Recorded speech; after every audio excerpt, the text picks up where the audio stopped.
guys, what's up? Welcome back to my channel. My name's Renee. If you are new, thanks for stopping by. Today's video, as the title states, is going to be, I think, the last full week in New York City. I'm like 99.99% it's the last full week. Before we get into that, I just want to say a huge shout out to today's sponsor, which is Book of the Month. If you guys are avid readers, I'm sure you guys have heard of this company, but Book of the Month is basically a subscription service. It helps you discover the best new releases every single month. At the start of every single month, Book of the Month releases 5 new book selections that the members can pick from. They're super flexible, so if you decide that you don't want to use it for that month, like they don't charge you or anything, you can just skip whatever month, however many months you want. So it's also really affordable if you think about buying brand new releases and hardcover books. They charge $15.99 per month for members, but they have a discount code FALL5. You guys can get your first month for only $9.99. For example, the selections for September, there was this book, The Love Hypothesis, which is the romance genre of the month. And then they have this one, Beautiful Country, and this was a memoir. And then they have this one, The Neighbor's Secret, which is a contemporary fiction and actually a early release, which is really cool. My friend Brooke actually used Book of the Month one month, and she got The Maidens, which is a book that I wanted so badly. I was on like the pre-release list. I like pre-ordered it. I wanted it so bad, and then I saw that she had posted it like a couple weeks before I got it. I was like, how the heck did you get this book? She's like, Book of the Month. I'm like,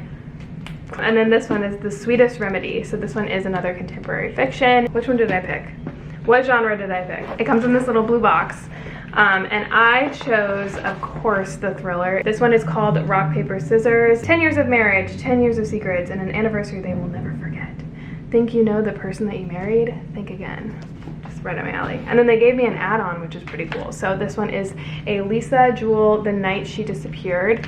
And she's actually the author of another famous one, which I'll pop right here. I'm sure you've seen the cover of that one, so I'm really excited for this one. I might even read that one before I read the one that I just picked out, the Rock, Paper, Scissors one. But yeah, they're great. So I will link all of their information down below. Just go to bookofthemonth.com, pop in the code FALL5, get your books. Now back into the vlog. I have decided that I do want to move. I am going back home this weekend to look at apartments, so I'll put that in this vlog. And I just need to start like implementing, and I want to be out in a month.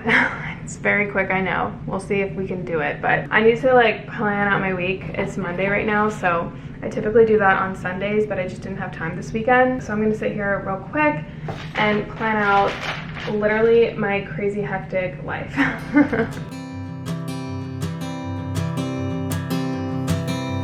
Oh my love, you're such a fragile thing, I know.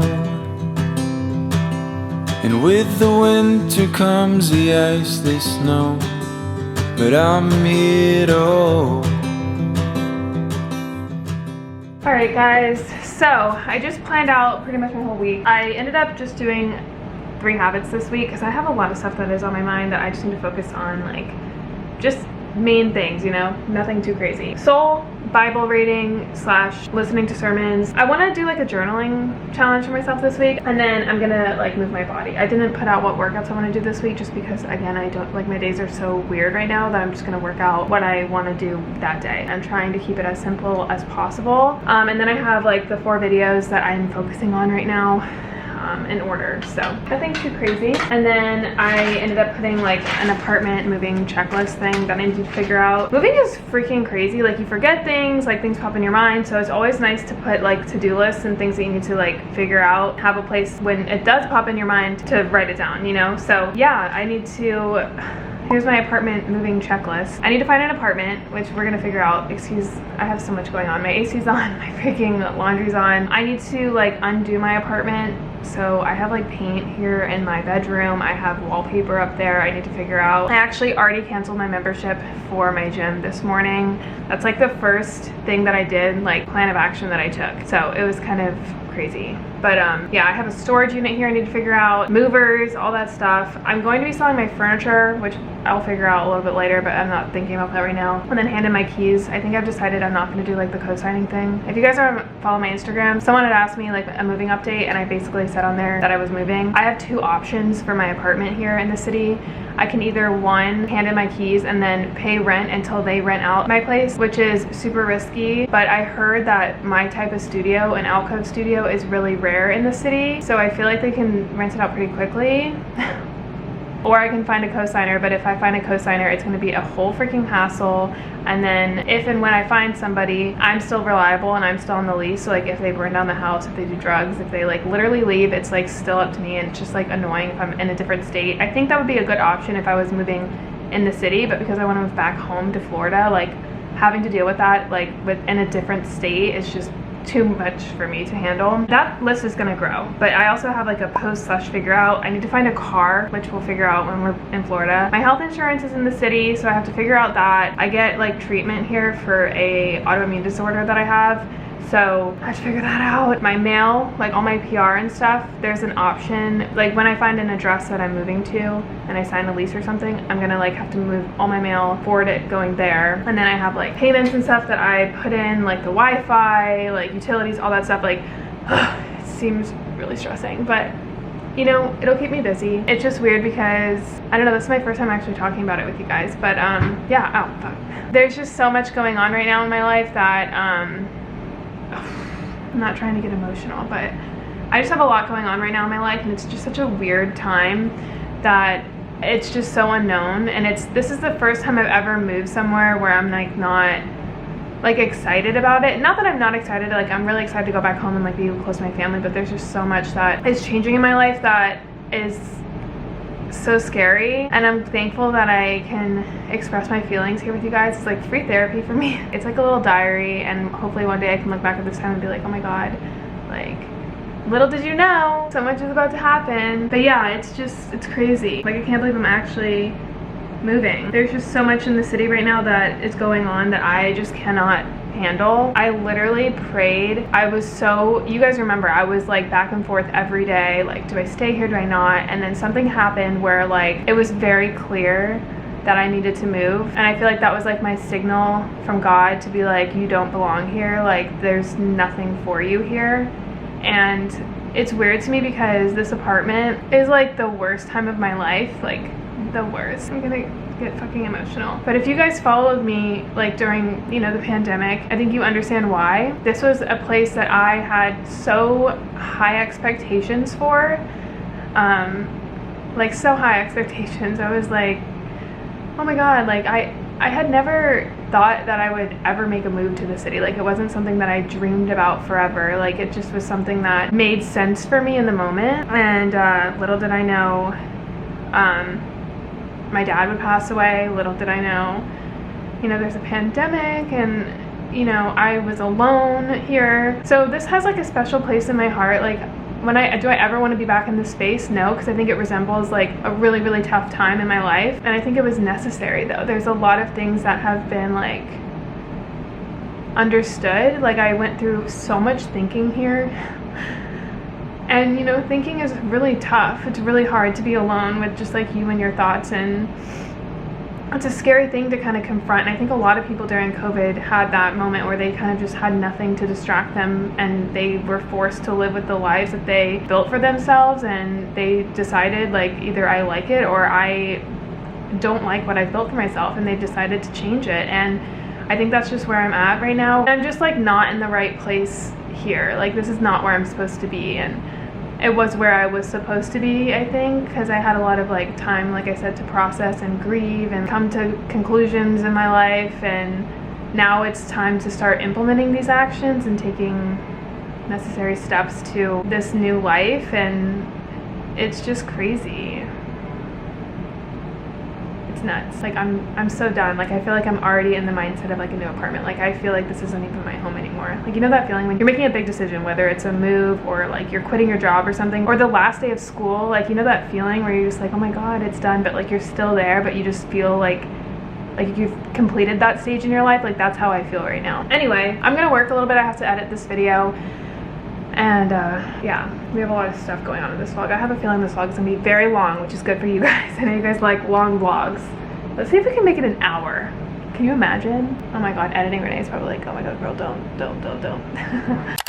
I I have been getting a few questions about what I do when I study the Bible. I know some of you guys don't really care about this, so I will leave a timestamp right here if you guys want to skip over this little section. But for those who asked and are wondering how I study the Bible, I can show you. This is my little setup. I'm always sitting here too, so I can just kind of get away. I think being quiet in a quiet space that makes you feel nice and calm is crucial because I really like to soak up all this information. Whether you're Christian or believe in the Bible or not, I find religion so interesting. I one time took a class in high school called AP World History, and we had like a section for religion, and I remember just reading over it and just finding so much awe in religion. And I think a lot of people like don't like talking about it. I understand it's iffy. Some people have like traumatic experiences from like the way that they were raised or the beliefs that they have. For me personally, I don't like to label myself, but right now I am more kind of guided towards Christianity. I grew up Baptist, but I never really like fully got into it.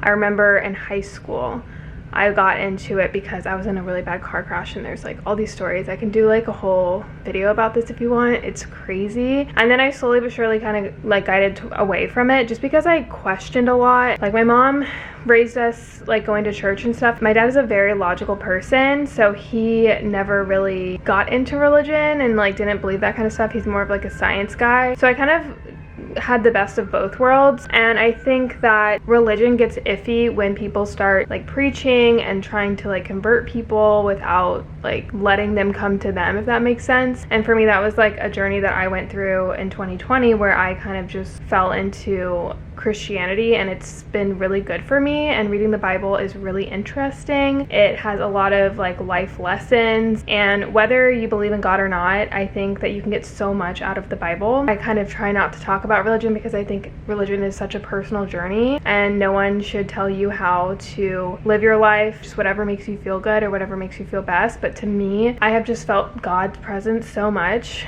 this past few years. I like to incorporate Bible reading into my day-to-day every day just because it makes me feel good. It like helps me go inward and kind of just quiet this physical world, and that's just how I meditate, if you will. So I like doing this, and then I also like watching sermons. I personally like Elevation Church with Stephen Furtick and Holly Furtick. I actually have a Holly Furtick sermon that I need to watch, which I'm so excited about, but I really want to like focus on it and find a time where I can like sit and just watch it because she has, oh my god, life-changing moments. But that's what I do. Here are the things that I have. This is actually from Amazon. It's this pencil case. I really like the yellow color, and I'll leave all this stuff linked down below. But the Bible itself is from a friend, but I found it on Amazon, so I'll link it too. It is a study Bible, so it has like the actual text, but then down here it'll kind of like explain the text in like modern day language because some of the Bible is just so confusing. The Bible pages are very, very thin, so you have to be careful when you like highlight and stuff. So I bought these pens. I think they came together if I'm not mistaken, but they have like highlighters specifically for Bible pages, and then same with the pens, and it has all different colors. And then I like to use this. This is a journal that I found on Amazon. I actually got this at the beginning of the year, and I've been like keeping up with it so much. I'm actually caught up finally. I did this reading yesterday. I'm going to be doing this one today, and then whichever one is bolded, she wrote out a like study, if you will, and it kind of like helps put the text into perspective and helps you kind of reflect and meditate on it. And she does a really, really good job at like making it very contemporary and universal for everyone. So it's just really nice. And then they have like points to ponder, so she always has questions, and then it just goes on for every single week, which I really, really like. I love this thing. So that is that. And then there is a YouTube channel called The Bible Project, where if this is still not making sense to me and I'm just like all over the place, which happens quite often, I will watch the Bible Project video on that specific story to kind of understand it a little bit better. So for example, I'm doing Acts right now, and he does a really good job at summarizing it and adding visuals and perspective. So it's just a really good option if you're trying to understand things that go on in the Bible. He does such good visuals. So like he will literally explain it so well. Again, he does like perspective as well. So it really helps you understand not only the story, but like the meaning behind the story. I find that a lot of the reads of the Bible are a little bit iffy, to be honest. Like sometimes it's very barbaric. Sometimes I don't understand the language. I don't even know how to explain it, but that's how I study it. So like I said, I'll link it all down below for you guys. I'm gonna do today's reading, and then I'll show you guys how I'm doing my little journaling challenge this week.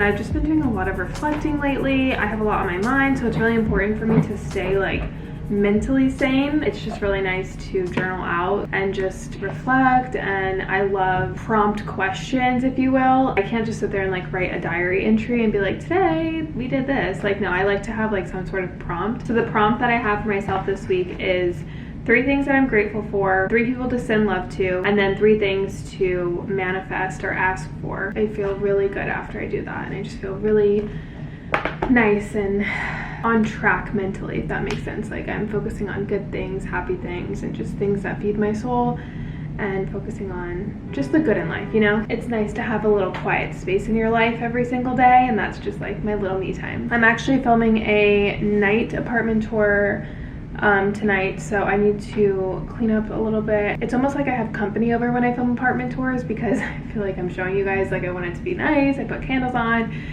set an ambiance and a mood, and this is kind of a little diary entry for myself, just because I want to remember what my apartment looked like at night. I feel like that's the best time to be in this apartment. The nighttime is pretty cool to see like the city and everything, and I want you guys to experience that as well, which I've done before, but I just want to do like an actual dedicated night New York City apartment tour. So I'm gonna have to run to the market. I think I'm gonna get some flowers for myself.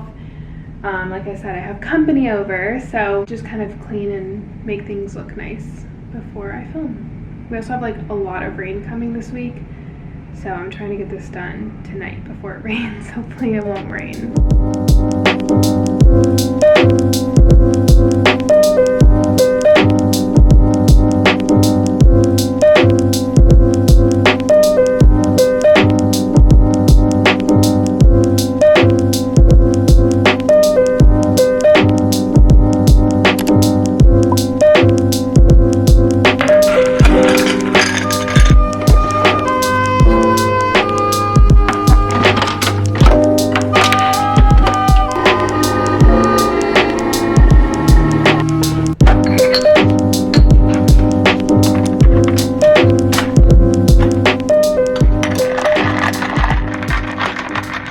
I went to Florida to go look at apartments, and it just didn't go as planned. I just did not fall in love with the area, simple as that. So I went back to square one. I was freaking out because I was like, now I literally have no idea where I'm gonna move. I had everything all planned out. This thing is like right up my face. Yeah, it just like, I had a very stressful time, to be quite honest with you guys, because I know what I want, I just don't know what I want.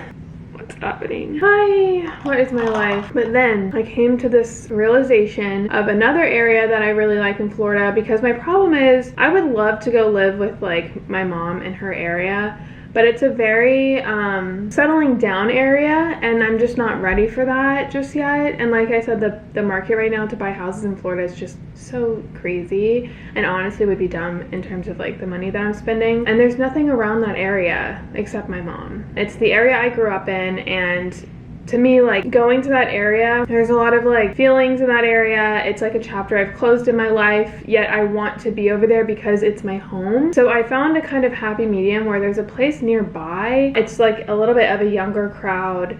I didn't grow up going to that area, so it'd still be somewhat of a newer area for me. It's not like filled with past childhood memories, and I still have access to like my family and my friends. So I'm pretty sure I have an idea of where I want to move now, but now we're going back next weekend. Jesus, oh my god, to go look at apartments. But we had already planned this trip. We're gonna go visit my mom, so it just happens to be like I could just like go look at it, you know. This was originally going to be a week in my life, but it ended up I didn't vlog at all. So this was gonna be like, I don't even know. You guys, I'm so sick and tired of talking about this. If you can't tell, I'm sure you guys are pretty sick of hearing about it. I'm just trying to vlog my situation because I want to look back one day and be like, oh my god, like I was there, like look at me now, I'm so happy, like I got over this weird, like I call it like a mid-year life crisis. What did I call it? Quarter life crisis. Because I feel like I'm in such a weird place right now because I'm like 27. Everything is kind of shifting and changing, and what I want in my life is shifting and changing, and I've been wanting things I never really thought I wanted, and my life is just kind of doing this turnaround, and I feel like I'm just like going into this totally new chapter in my life, which is like scary, and it's also very unknown, and there's so many different options and ways I can go. So it's hard to think of like me actually making a decisive decision